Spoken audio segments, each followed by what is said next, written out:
నమస్తే, welcome to CR news. నేను కళ్యాణి. వార్తల ముందుగా హెడ్లైన్స్. కర్లపూడి గ్రామానికి చెందిన వారు తెలుగుదేశం పార్టీలో చేరటంతో ఆ గ్రామంలో పార్టీ బలోపేతమవుతుందని గూడూరు మాజీ ఎమ్మెల్యే సునీల్ కుమార్ తెలిపారు.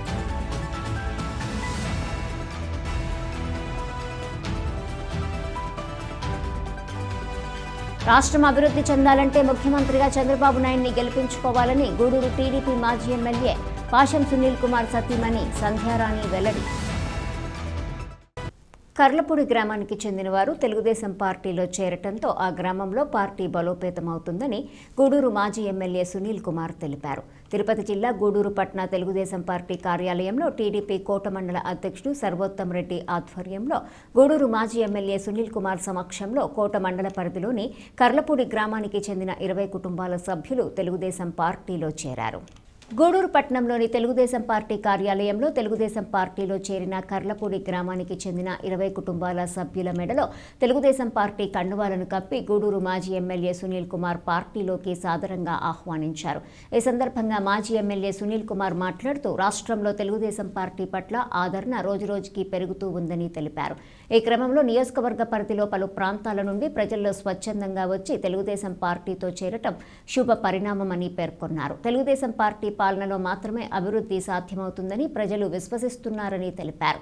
వైసీపీ పాలనలో రాష్ట్రం ఎటువంటి అభివృద్ధి జరగలేదని విమర్శించారు. ఈ కార్యక్రమంలో కోటమండల టీడీపీ కమిటీ సభ్యులు, ఎంపీటీసీలు తదితరులు పాల్గొన్నారు. గతంలో కర్నపూడిలో మాకు ఎవరు లేరు, వాస్తవం. నేను పోయి ఎవరినో అడిగి బదులాడుకొని ఎలక్షన్ చేయమని అడుగుకునే పరిస్థితి ఏర్పడింది. కానీ మా చింతకృష్ణ చాలా యాక్టివ్ ఉన్నాడు మొదట్లో, తర్వాత స్లో అయిపోయాడు. ఎందుకు అయ్యాడో మా లోకల్ పరిస్థితులు మాకైతే తెలియదు. కానీ ఈరోజు మేమందరం మా రాంబాబు కానీ ఫోన్లో మాట్లాడుతున్నప్పుడు రాంబాబు కానీ అందరూ కూడా ఏంటంటే బాబు కూడా రాలే ఈరోజు, బాబు రాలే. కాబట్టి మిగతా వాళ్ళందరూ కూర్చున్నారు. మీ అందరికీ చెప్పేది ఒకటేనయ్యా, పని చేశా మీ వాడిని, మీ లోకల్ వాడిని, గూడూరులో ఉన్నవాడిని. అదేమి మద్రాసు కాదు, లేకపోతే రాపూర్ కాదు, మీకు ఎప్పుడు అందుబాటులో. గతంలో ఎమ్మెల్యే ఉన్నప్పుడు కూడా నా వంతు నేను ఆ గ్రామంలో రోడ్లు వేసాను. చిన్న పనులు చంద్రశేఖర్కి తెలుసు, ఆ గ్రామంలో ఏం పనులు చేశాము. అట్లాగే ముఖ్యంగా ఆయన కూడా తెలుసు, ఇది కూడా పోరాటం అందరితో కూడా పోరాటపడి అయిపోయి లాస్ట్ పోతాను. సరే, ఏదైనప్పటికీ వీళ్ళందరూ కూడా పార్టీలో చేరడం సంతోషం. పార్టీలో అనేక మంది వస్తుంటారు పార్టీలోకి, మనం వాళ్ళు గౌరవించి ఆహ్వానించాల్సిన బాధ్యత మంది. ఇప్పుడు ఏంటంటే ఆల్మోస్ట్ తెలుగుదేశం పార్టీ గెలుస్తుంది అనేటువంటి ఒక వేవ్ వచ్చేసింది. ఎక్కడికి వెళ్ళినా మీరు నమ్మరో ఒక వారం రోజుల నుంచి ఇక్కడ ఈ పార్టీ ఆఫీసులో చేరికలు విపరీతంగా ఉన్నాయి. ఇప్పుడే సోదరుడు మా జిల్లాలో చెప్పినట్టు దాదాపుగా 500 మంది నిన్న యూత్, ఓన్లీ యూత్ పిల్లలు వచ్చి పార్టీలో జాయిన్ అయ్యారు. ఈరోజు ఒక గ్రామం ఈరోజు తిరువెంగళ అయిపోయినటువంటి గ్రామం వచ్చి మన పార్టీలో జాయిన్ అయ్యారు. అట్లాగే మొన్న ఏ ఊరు పోయినా నిన్న కొండాకుంట, అక్కడైతే అవతల అభ్యర్థి లేడు, అవతల పార్టీ నాయకులు లేడు, మొత్తం ఊరు వచ్చి మన పార్టీలో జాయిన్ అయిపోయింది. అట్లాగే వాకాడు మండలం తీర ప్రాంతం అంతా కూడా ప్రజలందరూ కూడా మన పార్టీలో జాయిన్ అయ్యారు. ఎందువల్లంటే వాళ్ళకి మూమెంట్ అర్థమవుతుంది, పార్టీ వస్తుందని. కాబట్టి మీరందరూ కూడా కష్టపడి పనిచేయండి. చంద్రబాబు నాయుడు గారిని ముఖ్యమంత్రి చేసుకున్నాం. అట్లాగే మనము తెలుగుదేశం పార్టీలో చేరిన తర్వాత మన పార్టీకి మనం గౌరవించాల్సిన అవసరం మీకుంది. తెలుగుదేశం పార్టీ వాళ్ళు వాళ్ళు గౌరవీరు ఏముంటే మహాదరణ మాట మన దగ్గర రాకూడదు. మేమైతే మిమ్మల్ని కాపాడుకుంటాం, ప్రాణం పైన వదలం. మీ గ్రామంలో ఏం మీరు చెప్పినా చేయడానికి సిద్ధంగా ఉన్నా. ఆంధ్రప్రదేశ్ రాష్ట్ర రోడ్డు రవాణా సంస్థలో విధులు నిర్వహించిన మాంబకాం జార్జ్ నేడు పదవీ విరమణ కార్యక్రమం నేషనల్ మజ్దూర్ యూనిట్ అసోసియేషన్ ఆధ్వర్యంలో తిరుపతి జిల్లా వాకాడు మండల కేంద్రంలోని బస్ డిపో నందు ఘనంగా నిర్వహించారు. ఈ కార్యక్రమానికి ముఖ్య అతిథిగా కొడవలూరు భక్తవత్సల్ రెడ్డి, నేదురుమల్లి ఉదయశేఖర్ రెడ్డి, పాపారెడ్డి రాజశేఖర్ రెడ్డి పాల్గొన్నారు. ఈ నేపథ్యంలో భక్తవత్సల్ రెడ్డి మాట్లాడుతూ వాకాడు డిపోలో 37 సంవత్సరాలు సుదీర్ఘంగా విధులు నిర్వహించి నేడు పదవీ విరమణ చేస్తున్న జార్జ్కు అభినందనలు తెలియజేశారు. తెలియజేశారు. డిపో ఏర్పాటైనప్పటి నుండి అభ్యున్నతికి ఎంతగానో కృషి చేశారని, రవాణాకు సంబంధించి ఎటువంటి సమస్య వచ్చినా మొండిగా నిలబడి సమస్యను నెరవేర్చుకునేవాడు. ప్రయాణికులతో సన్నిహితంగా ఉండి వారి మన్ననలు పొందేవారు. ఇలాంటి కార్యక్రమంలో పాల్గొన్నందుకు సంతోషంగా ఉందని తెలియజేశారు. అనంతరం సాల్వా కప్పి సన్మానం నిర్వహించారు. ఈ కార్యక్రమంలో Nedurumalli Babureddy, Nedurumalli Gouravareddy, depot manager ST Krishnamma, depot సిబ్బంది పాల్గొన్నారు. ఆయన మాకు సహకరించి పనిచేయాలని, ఇటు కార్మికులకు కూడా సేవ చేయాలి.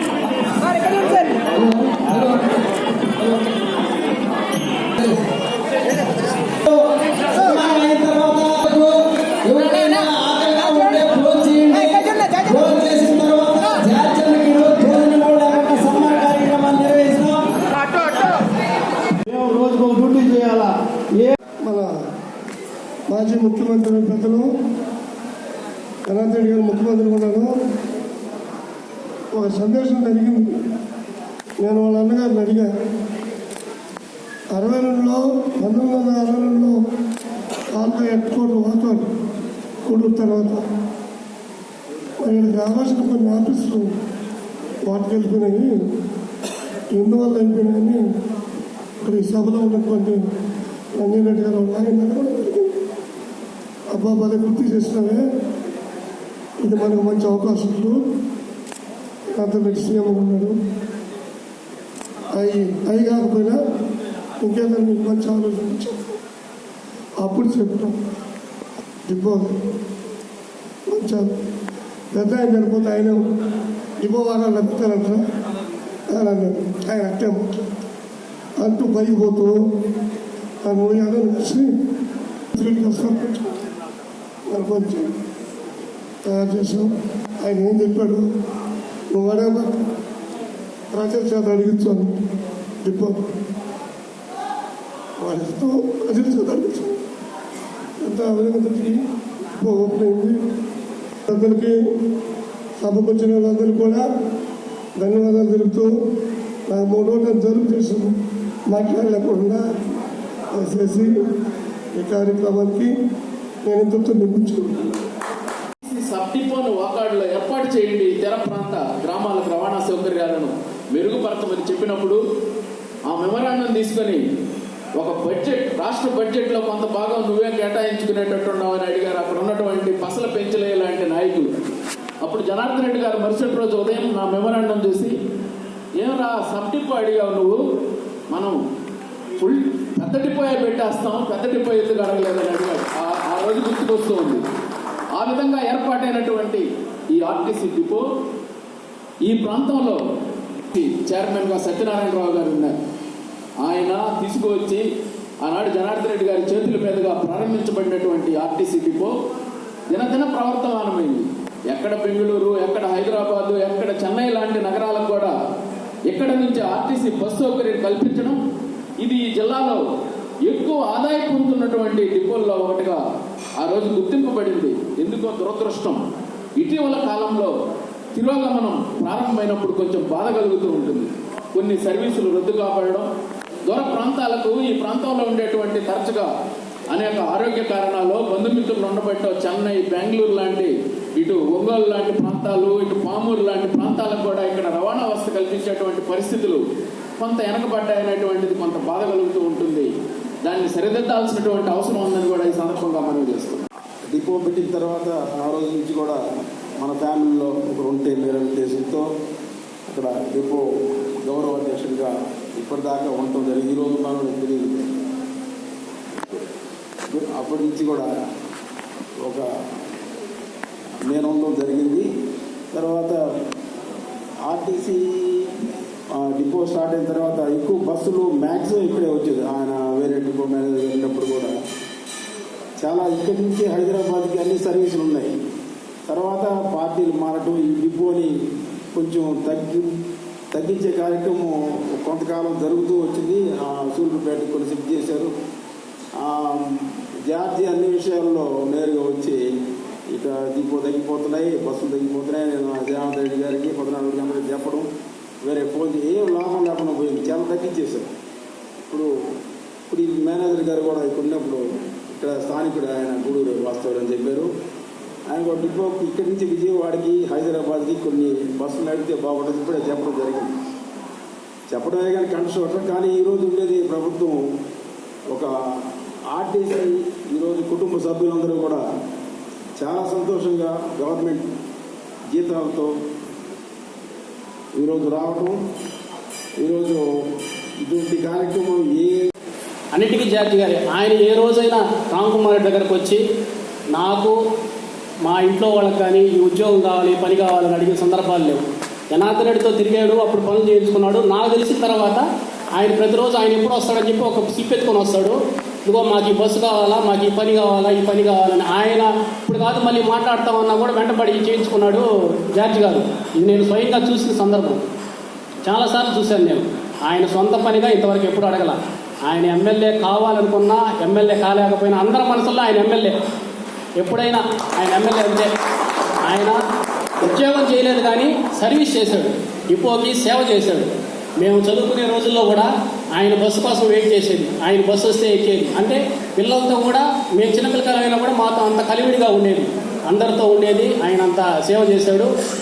ఆయన పదవి విరమణ తర్వాత వాళ్ళ కుటుంబ సభ్యులు ఆయురారోగ్యాలతో దేవుడు ఆశీస్సులు ఉండాలని కోరుకుంటూ సెలవు తీసుకుంది. క్యాష్ అవార్డు తీసుకో ఉన్నారు, సేఫ్టీ డ్రైవర్గా క్యాష్ అవార్డు తీసుకో ఉన్నారు. దాని తర్వాత 95లో తీసుకో ఉన్నారు. 96 నుంచి 97 వరకు హై కేబుల్ డ్రైవర్గా తీసుకొని ఉన్నారు. దాని తర్వాత 2000 సంవత్సరంలో సేఫ్టీ డ్రైవర్ కింద అవార్డు తీసుకొని ఉన్నారు. 22వ సంవత్సరంలో అవార్డు తీసుకొని ఉన్నారు. 23 సంవత్సరంలో అవార్డు తీసుకొని ఉన్నారు. 2008 నుంచి 2008లో రోడ్ సేఫ్టీ వీక్ కింద నెల్లూరు ఆర్ఎం గారి చేత అవార్డు తీసుకోవడం జరిగింది. దాని తర్వాత 87 నుంచి 2008 వరకు కూడా అవార్డు తీసుకోవడం జరిగింది. తర్వాత 2009లో కూడా వాకాడు డిపోలో అవార్డు తీసుకోవడం జరిగింది. ఇప్పుడు 2014లో ఏడీసీగా ప్రమోషన్ అయినారు. ఇప్పటి వరకు వాకాడు డిపోలో 37 సంవత్సరాలు సర్వీస్ చేసి రిటైర్ అవుతున్న ఏకైక వ్యక్తి ఎవరంటే మన జార్జి గారే. ఎప్పుడూ సీరియస్ కాదు. వాడ కష్టాలు చూసి చిన్న పిల్లల కానించి పెద్దవాళ్ళ వరకు అందరినీ పలకరిస్తూనే ఉంటాడు. మనవాడు, అందరి వాడు. వాస్తవం చెప్పాలంటే ఆయనకేం గర్వం లేదు. ఏదో పొలిటికల్ లీడర్స్ ఎలా మాట్లాడగలుగుతారో ఆ విధంగా డీల్ చేస్తాడు. రాష్ట్రం అభివృద్ధి చెందాలంటే ముఖ్యమంత్రిగా చంద్రబాబు నాయుడిని గెలిపించుకోవాలని గూడూరు టీడీపీ మాజీ ఎమ్మెల్యే పాశం సునీల్ కుమార్ సతీమణి సంధ్యారాణి వెల్లడించారు. గూడూరు పట్టణంలో బాబు షూరిటీ భవిష్యత్తు గ్యారంటీ ప్రచారాన్ని ఆమె నిర్వహించారు. గూడూరు పట్టణంలోని 1వ వార్డులో టీడీపీ మాజీ ఎమ్మెల్యే పాశం సునీల్ కుమార్ సతీమణి సంధ్యారాణి బాబు షూరిటీ భవిష్యత్తు గ్యారంటీ ప్రచారాన్ని నిర్వహించారు. ముందుగా అంబేద్కర్ విగ్రహానికి పూలమాల వేసి నివాళులర్పించారు. ఇంటింటికి వెళ్లి కరపత్రాలను పంపిణీ చేశారు. మహిళలు పలు సమస్యలను ఆమె దృష్టికి తీసుకొచ్చారు. సంధ్యారాణి మాట్లాడుతూ ఇంటింటికి వెళ్లి టీడీపీ కరపత్రాలను అందిస్తున్నామని, ప్రధానంగా టీడీపీ అధికారంలోకి వస్తే చదువుకునే పిల్లలు ఒక్కొక్కరికి సంవత్సరానికి 15,000 3 సిలిండర్లు ఉచితంగా ఇవ్వటం జరుగుతుందని తెలిపారు. మహిళలకు బస్సుల్లో ఉచిత ప్రయాణం, నిరుద్యోగ భృతి అందిస్తారని వెల్లడించారు. రాష్ట్ర అభివృద్ధి ఒక చంద్రబాబు నాయుడుతోనే సాధ్యమని పేర్కొన్నారు. ఈ ప్రచారంలో లీలావతి, శ్రావణి, సుబ్బమ్మ, భారతి, కల్పన తదితరులు పాల్గొన్నారు. కార్యక్రమాన్ని బాబు భవిష్యత్ గ్యారంటీ అనే కార్యక్రమాన్ని 1వ వార్డు నుంచి 1వ వార్డు నుంచి ప్రారంభించడం జరిగింది. ముఖ్యంగా ఈ కార్యక్రమం యొక్క ముఖ్య ఉద్దేశం ఏంటంటే బాబు గారు మేనిఫెస్టోని రిలీజ్ చేయడం జరిగింది. ఈ మేనిఫెస్టోలో ముఖ్యంగా మహాశక్తి అనే కార్యక్రమం ద్వారా కొన్ని పథకాలను మనం ముందుకు తేవడం జరిగింది. ఆ పథకాల్లో ముఖ్యంగా తల్లికి వందనం అనే దాని పేరు మీద ప్రతి ఇంట్లో చదువుకునే 1వ తరగతి నుంచి 10వ తరగతి పిల్లలకి నెలకి సంవత్సరానికి 15,000 లెక్కన వాళ్ళ అకౌంట్లో డబ్బులు వేయడం జరుగుతుంది. అదేవిధంగా తల్లి నిధి కింద, ఆడబిడ్డ నిధి కింద సంవత్సరానికి 15,000 లెక్కన ప్రతి ఒక్క ఆడబిడ్డకి డబ్బులు వేయడం జరుగుతుంది. అదేవిధంగా ఉచిత బస్ సౌకర్యము సంవత్సరానికి 3 గ్యాస్ సిలిండర్లు అందించడం జరుగుతుంది. అదేవిధంగా యువగళం ద్వారా నిరుద్యోగ కింద 3,000 లెక్కన ప్రతి నెల ఇవ్వడము. అదేవిధంగా 5 సంవత్సరాలు ఈ 5 సంవత్సరాల్లో 20 లక్షల ఉద్యోగాలను కల్పన చేయడము అనేటువంటి ముఖ్య ఉద్దేశాలు చేయడము, అదేవిధంగా ప్రతి ఇంటికి మంచినీటి వసతి కల్పించడము, ఈ విధంగా రైతులకి ప్రతి సంవత్సరము 20,000 లెక్కన ఇవ్వడం జరుగుతుంది. ఈ పథకాలన్నీ జనాల్లోకి తీసుకెళ్ళి వాళ్ళకి తెలియపరిచి మీరు ఎందుకొరకు తెలుగుదేశానికి ఓటేయాలో తెలియజేయడము జరుగుతుంది. అదేవిధంగా ఇది ఒక బాండ్ రూపంలో మేము ఇవ్వడము, ఇది మీ ఇంటికి ఈ పథకం ద్వారా మీకు ఇంత అమౌంట్ వస్తుంది, ఈ పథకం ద్వారా మీకు ఇది లక్షలకు ఉంటుంది అని వాళ్ళకి తెలియపరుస్తూ మేము ఓటు అడగడం జరుగుతుంది. ఇంకా అదేవిధంగా ఇప్పుడు మన రాష్ట్రాన్ని చూసుకుంటే 2019లో మన రాష్ట్రం పెట్టింది, ఇప్పుడు మన రాష్ట్రం పెట్టిందో ఒకసారి గమనించండి. 2019లో అప్పుడు బాబు గారు గెలిచిండుంటే ఈరోజు మన రాష్ట్రానికి రాజధాని అనేది ఉండేది, పోలవరం అనేది నిర్మాణం జరిగి ఉండేది, ఎంతోమందికి ఉద్యోగాలు వచ్చి ఉండేది, ఎన్నో కంపెనీలు మన చుట్టుపక్కల ప్రాంతాల్లోనే వచ్చి ఉండేది, ఇలా ఎన్నెన్నో పథకాలు మనకు వచ్చి ఉండేది, కుటుంబం ఎంతో ఆర్థికంగా ఎదుగుదల ఉండేది. కానీ ఇప్పుడు మన కుటుంబాలు చూస్తుంటే నిరుపేదలు అయిపోయినారు, మధ్యతరగతి వాళ్ళు కూడా నిరుపేదలు అయ్యేంత పరిస్థితికి వచ్చేస్తున్నారు.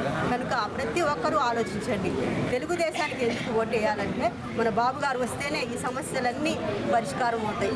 మనకి పిల్లలకు ఉద్యోగాలు రావాలన్నా, మన కుటుంబాలు బాగుపడాలన్నా, అదేవిధంగా ముఖ్యంగా చెప్పాలంటే ఆ రోజు 2019లో మేము మద్యపాన నిషేధం చేసే ఓటు అడుగుతామని చెప్పారు. కానీ ఈరోజు ఎక్కడికి పోయినా మద్యపానం విపరీతంగా అయిపోయి అది కూడా విపరీతంగా ధరలు పెంచేశారు. అదేంటి మహాజన సైన్యం అనే ఆర్గనైజేషన్ ద్వారా గ్రామీణ ప్రాంతాల్లో పేద, బడుగు, బలహీన వర్గాల ప్రజలను చైతన్యపరుస్తూ వారి సమస్యలకు అండగా నిలిచిన ఆర్గనైజేషన్ వ్యవస్థాపకుడు సురేంద్ర టీడీపీలో చేరటంతో పాటు తనతో పాటు తిరువంగలాయపల్లి గ్రామంలోని సుమారు 100 కుటుంబాలను టీడీపీలో చేర్చడం అభినందనీయమని గూడూరు మాజీ ఎమ్మెల్యే సునీల్ కుమార్ అన్నారు. తిరుపతి జిల్లా గూడూరు పట్టణ తెలుగుదేశం పార్టీ కార్యాలయంలో గూడూరు మాజీ ఎమ్మెల్యే సునీల్ కుమార్ సమక్షంలో తిరువెంగలయ్యపల్లి గ్రామానికి చెందిన 100 కుటుంబాలు తెలుగుదేశం పార్టీలో చేరాయి. తెలుగుదేశం పార్టీ కార్యాలయంలో గూడూరు మాజీ ఎమ్మెల్యే సునీల్ కుమార్, తెలుగుదేశం పార్టీలో చేరిన మహాజన సైన్యం ఆర్గనైజేషన్ వ్యవస్థాపకుడు సురేంద్ర మరియు తిరువెంగలాయపల్లి గ్రామానికి చెందిన 100 కుటుంబాలు వారి మెడలో తెలుగుదేశం పార్టీ కండువా కప్పి పార్టీలోకి సాదరంగా ఆహ్వానించారు. ఈ సందర్భంగా మాజీ ఎమ్మెల్యే సునీల్ కుమార్ మాట్లాడుతూ తాను ఎమ్మెల్యేగా ఉన్న సమయంలో తిరువెంగలయ్యపల్లి గ్రామంలో అనేక అభివృద్ధి పనులు చేశానని, అయితే గత ఎన్నికల్లో ఆ గ్రామం నుండి తనకు ఓట్లు రాలేదని ఆవేదన వ్యక్తం చేశారు. ఏదేమైనా తాను ప్రజలకు అండగా ఉంటానని, రాబోయే ఎన్నికల్లో తెలుగుదేశం పార్టీ విజయానికి తిరువెంగలయ్యపల్లి గ్రామస్తులు సహకరించాలని కోరారు. ఈ కార్యక్రమంలో టీడీపీ రాష్ట్ర కమిటీ నాయకుడు భాస్కర్ రెడ్డి, వెంకటేశ్వర్లు రాజు, చెంచురామయ్య తదితరులు పాల్గొన్నారు. మనకింతకు ముందు సంక్రాంతి కానుకలు ఇచ్చేవాడు చంద్రబాబు నాయుడు గారు, గుర్తుందమ్మా? పండగలకి ఈ 4 సంవత్సరాలు ఇచ్చాడు ఈయన ఉన్నా. తర్వాత మనం ఎవరైనా చనిపోతే ఇళ్లలో 2 లక్షల రూపాయలు ఇచ్చేది బాబు గారు ఉన్నప్పుడు, చంద్రన్న బీమా. అప్పటికప్పుడు వచ్చి 5,000 రూపాయలు ఎత్తుబడికి ఇచ్చేవాళ్ళు. అది ఇప్పుడేమో ఉందా? తర్వాత ఆరోగ్యశ్రీ అంటే రాజశేఖర్ గారు పెట్టారు, దాని తర్వాత చంద్రబాబు నాయుడు గారు దాన్ని బ్రహ్మాండంగా ఇంప్లిమెంట్ చేశాడు. ఈ మహానుభావుడు వచ్చి ఎత్తేసాడు. అంటే ప్రైవేట్ హాస్పిటల్కి డబ్బున్నట్టు పోతాడు, మనం పోలేం. అదే చంద్రబాబు నాయుడు గారు ఉన్నప్పుడు అందరం పేదవాళ్ళందరం కూడా హాస్పిటల్కి పోయి ఆరోగ్యశ్రీ కింద మనం బాగు చేసుకు వచ్చేవాళ్ళం. లేకపోతే సీఎం రిలీఫ్ ఫండ్ ఇచ్చేవాళ్ళం. బాగాలేకపోతే 1,00,000, 10 లక్షలు, 2 లక్షలు, 30,000, 40,000 రూపాయలు కూడా ఎంతోమంది బాగా తీసుకొచ్చి ఇచ్చారు ఆ రోజు బాబు గారు ఉన్నప్పుడు. అలాగే ఆ రోజు బాబు గారు ఉన్నప్పుడే సిమెంట్ రోడ్డు ఇచ్చింది, చంద్రబాబు నాయుడు గారు ఉన్నప్పుడే మీ ఊళ్ళో రోడ్డు పడింది. ఈరోజు ఈ గవర్నమెంట్లో తప్ప మట్టి వేశారు మీ ఊళ్ళో, వాళ్ళు పోల్చుకోండి. అట్లాగే చంద్రబాబు నాయుడు గారు ఉన్నప్పుడు కరెంట్ ఛార్జ్ 1 పైసా పెంచాల. ఈ మహానుభావుడు 7 సార్లు పెంచాడు, ఎవరు? జగన్మోహన్ రెడ్డి గారు. అలాగే బస్ ఛార్జీలు ఏమా 1 పైసా పెంచాల చంద్రబాబు నాయుడు గారు. ఇతను ఈరోజు బస్ ఛార్జీ విధంగా పెంచేశాడు. అలాగే మా అందరికి మోసం చేశాడు. ఏమని? మీ ఇంట్లో ఎంతమంది బిడ్డలు చదువుతుంటే అన్ని 15,000 వేస్తాను అన్నాడు. గెలిచిన తర్వాత ఏమన్నాడు? నేను అందరికని చెప్పలేదు, నేను ఒక్కరికేం చెప్పాడు. అవునా పోదామా? చెప్పండి. అది 15,000 అన్నాడు, ఇప్పుడు కాదు 13,000 అంటున్నాడు. ఆ 13,000 కూడా ఈ సంవత్సరం 100 మందికి వస్తే వచ్చే సంవత్సరం 500 మందికి వస్తుంది. అట్లాగే పెన్షన్లు అన్నీ కొట్టేశాడు, పాత పెన్షన్లు అన్నీ మళ్ళీ ఇప్పుడు ఇస్తారంట. ఈ 4 సంవత్సరాల 9 నెలల తర్వాత ఇప్పుడు ఇస్తారంట. అసలు ఈ పెన్షన్ 200 నుంచి 2,000 చేసింది ఎవరు? చంద్రబాబు నాయుడు గారు.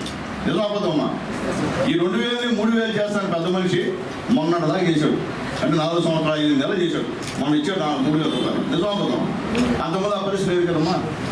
కాబట్టి ముఖ్యంగా మనం పేదవాళ్ళుగా దళితులుగా యువత మీకు చెప్తున్నా, ఈ జగన్మోహన్ రెడ్డి డాక్టర్ సుధాకర్ డాక్టర్ పెద్దాయన మాస్క్ అడిగాడు కరోనాలో, అతన్ని పిచ్చోని చేసి గుడ్లిప్పి ఈది మీద కూర్చోబెట్టి మోకాల మీద నడిపించి చంపేశారు. అది మీ అందరికీ తెలుసుకోవాలి ఒకసారి. అతను దళితుడు. మీకు తెలుసా? మీకు తెలుసా? మీరు చెప్పాలి అడిగి. తర్వాత ఒక మహిళ డాక్టర్ అమ్మ, తిరుపతిలో ప్రొఫెసర్ అమ్మాయి, ఆమె ఎస్సీ, పెదానికి లిఫ్టింగ్ వేసుకుంటారు కదా ఎవరన్నా, ఆమె వేసుకుందని చెప్పి ఆ మనిషిని హీనంగా మాట్లాడి గందరగోళం చేసి ఆత్మహత్య చేశారు. అట్లాగేమ్మా మనోళ్ళు జగన్మోహన్ పుణ్యాన్ని ముందు వాళ్ళు. తిరుపతి జిల్లా గూడూరు పట్టణంలోని కోనేటిమిట్టలో వెలసి ఉన్న శ్రీ కోదండ రామాంజనేయ స్వామి దేవస్థానంలో మాస ఉత్సవాల్లో భాగంగా ఆంజనేయ స్వామి వారికి విశేష అలంకరణ ఏర్పాటు చేసి మంగళ వాయిద్యాలు, భక్తుల గోవింద శ్రీరామనామ స్మరణతో పల్లకీ సేవ వైభవంగా నిర్వహించారు. భక్తులు స్వామివారిని దర్శించి తీర్థ ప్రసాదాలు స్వీకరించారు.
రామకృష్ణ వాసుదేవ భక్తి ముక్తిదాయకం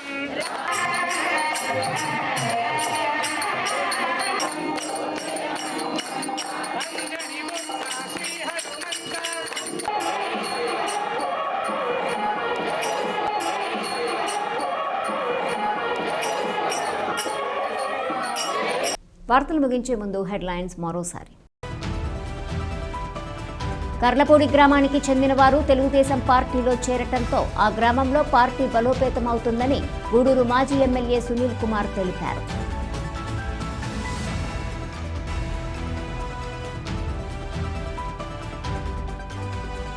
రాష్ట్రం అభివృద్ధి చెందాలంటే ముఖ్యమంత్రిగా చంద్రబాబు నాయుడిని గెలిపించుకోవాలని గూడూరు టీడీపీ మాజీ ఎమ్మెల్యే పాషం సునీల్ కుమార్ సతీమణి సంధ్యారాణి వెల్లడి. ఈ వార్తలు ఇంతటితో సమాప్తం. తిరిగి ప్రసారం SCR న్యూస్లో మళ్ళీ కలుసుకుందాం. అంతవరకు సెలవు. నమస్కారం.